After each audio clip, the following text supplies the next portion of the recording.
Druga planeta po udaljenosti od Sunca je planeta Venera, koja je dobila naziv po rimskoj boginji lepote. Ona se lepo i jasno može vidjeti sa Zemlje.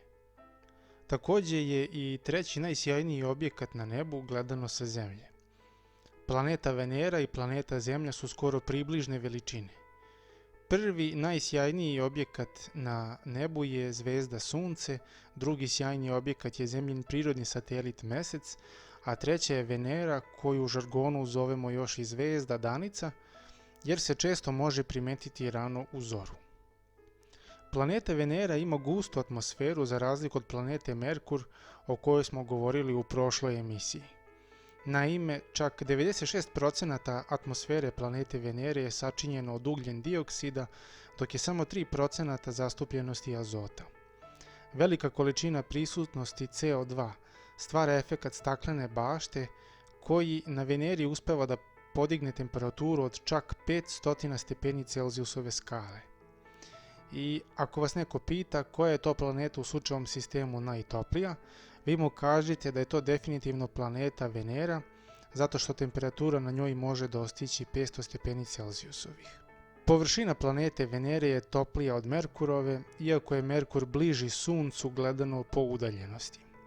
Zato mi sa Zemlje vidimo planetu Veneru tako jasno, sjajno i glatko, a u suštini mi vidimo samo njene oblake sumporne kiseline, ispod kojih se tlo kuva na vrelini od 500 stepeni Celzijusa. Mada i ispod tla je također vrelo, jer je planeta Venera planeta sa najaktivnijim brojem vulkana u sunčevom sistemu. Na njoj se sve kuva. Interesantan podatak je i taj da je pritisak atmosfere na njoj 90 puta veći od našeg na Zemlji. To znači da ukoliko bi čovjek kročio na planetu Veneru, iste sekundi bi bio sravnjen sa tlom. Pretpostavlja se da nema kratera od udara kometa na planeti Veneri, jer ima zaista jako gustu atmosferu koja je štiti. Pretpostavlja se da zbog svojih sličnosti sa Zemljom, kada je reč o dimenzijama i gustini, ima i sličnu unutrašnju strukturu, odnosno da su tri osnovna unutrašnja sloja jezgro, omotač jezgra i kora. Pretpostavke su da je jezgro Venere jednim delom u čvrstom, a jednim delom u polutečnom stanju, slično kao i kod Zemlje s obzirom da ove planete dele gotovo identičan stepen hlađenja. Jezgro je sastavljeno od teških metala, uglavnom gvožđa, i ima prečnik od oko 3000 km.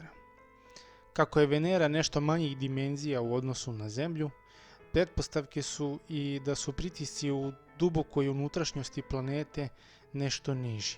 Gledano sa Zemljinog severnog pola, sve planete u sunčevom sistemu kreću se oko Sunca u smeru obrnutom od smera kazaljke na satu, dok je i smer rotacije također identičan tom kretanju kod većine planeta.